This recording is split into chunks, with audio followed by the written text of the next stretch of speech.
ஆலந்தூரில் இந்த பிரிட்ஜு மேலே வந்து ஆக்சிடெண்ட் ஆச்சு. எனக்கு பின்னாடி வந்து கார் இடிச்சது மட்டும் தான் எனக்கு தெரியும். அதுக்கப்புறம் என்ன ஆச்சுன்னு தெரியல. ராயப்பேட்டை ஹாஸ்பிட்டலில் ட்ரீட்மெண்ட் பண்ணதுக்கப்புறம் தான் எனக்கு வந்து நினைவே வந்தது.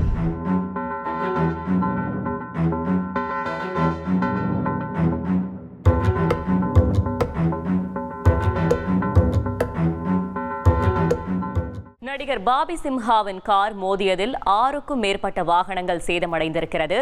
நடிகர் பாபி சிம்ஹாவின் கார் ஓட்டுநர் கைது செய்யப்பட்டிருக்கிறார். இது பற்றின மேலும் விவரங்களை செய்தியாளர் சாலமன் வழங்கிட கேட்கலாம்.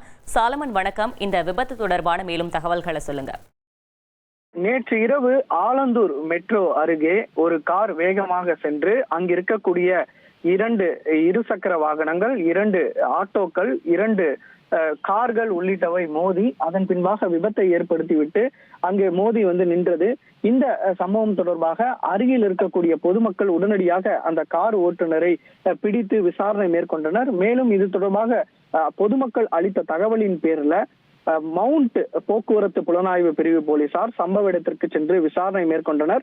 இந்த விபத்துல மொத்தம் 6க்கும் மேற்பட்ட வாகனங்கள் சேதமடைந்த நிலையில அதுல ஒரு இளம் பெண் மற்றும் அவரது தந்தை சென்ற வாகனம் மற்றும் ராபிடோ ஓட்டுநர் ஆகியோர் வந்து காயமடைந்தனர்.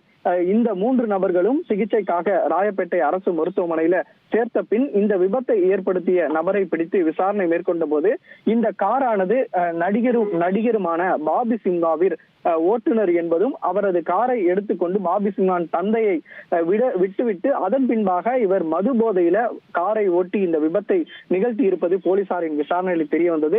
இந்த பாபி சிம்ஹாவின் கார் ஓட்டுநரான புஷ்பராஜ் என்பவரை போலீசார் கைது செய்து வருகிற 30ஆம் தேதி வரை அவரை வந்து நீதிமன்ற காவலில் அடைத்துள்ளனர். மேலும் இந்த சம்பவம் தொடர்பாக போலீசார் தீவிரமாக விசாரணை மேற்கொண்டு வருகின்றனர். இந்த சம்பவத்துல வேறு யாருக்காவது காயம் ஏற்பட்டுள்ளதா என்ற கோணங்கள்ல விசாரணை மேற்கொண்டு வருகின்றனர். மேலும் இவர் வந்து மது போதையில அதிவேகமாக காரை ஓட்டுவதற்கான காரணம் குறித்தும் விசாரணையில் ஈடுபட்டு வருகின்றனர். எல்லாருக்கும் வணக்கம். என் பேர் சரவணன். ஆலந்தூரில் இந்த பிரிட்ஜு மேலே வந்து ஆக்சிடெண்ட் ஆச்சு. எனக்கு பின்னாடி வந்து கார் இடிச்சது மட்டும் தான் எனக்கு தெரியும். அதுக்கப்புறம் வந்து கீழே விழுந்துட்டேன். கீழே கொண்டுகிட்டு வந்துட்டு கீழே அடிபட்டுச்சு. அதுக்கப்புறம் என்ன ஆச்சுன்னு தெரியல. அப்புறம் அங்கே இருக்கிற பப்ளிக் தான் வந்து ஆம்புலன்ஸுக்கு ஃபோன் பண்ணி வர சொல்லி என்னை கூப்பிட்டு போயிட்டு ராயப்பேட்டை ஹாஸ்பிட்டலில் சேர்த்தாங்க. ராயப்பேட்டை ஹாஸ்பிட்டலில் ட்ரீட்மெண்ட் பண்ணதுக்கப்புறம் தான் எனக்கு வந்து நினைவே வந்தது.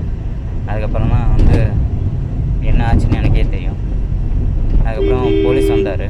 போலீஸ் வந்து விசாரிச்சார், நீ யாருப்பா, என்ன வேலை செய்கிற, உன்னை யார் இடிச்சா, உனக்கு நீயா போய் விழுந்தியா, அதெல்லாம் சொல்லி கேட்டாங்க.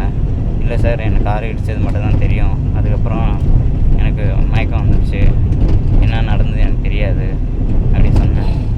அப்புறம் இடித்த கார் வந்து பென்ஸு கார்ப்பா, இடித்தவரை வந்து புழல் ஜெயிலுக்கு கூப்பிட்டு போயிட்டோம் அப்படின்னு சொன்னாங்க. அதுக்கப்புறம் பேரண்ட்ஸுக்கு எங்கள் ஃபேமிலிக்கு இன்ஃபார்ம் பண்ணி எங்கள் ஃபேமிலி வந்து இப்போ எங்கள் ஃபேமிலி தான் ஆக்ஷன் எடுத்து பார்த்துக்கிட்டு இருக்காங்க. அதுக்கப்புறம் என்ன நடந்தது எனக்கு தெரியாது. இது வரைக்கும் இதான் நடந்திருக்கு. நன்றி. செய்திகளை உடனுக்குடன் தெரிந்து கொள்ள உடனே சப்ஸ்கிரைப் பண்ணுங்க.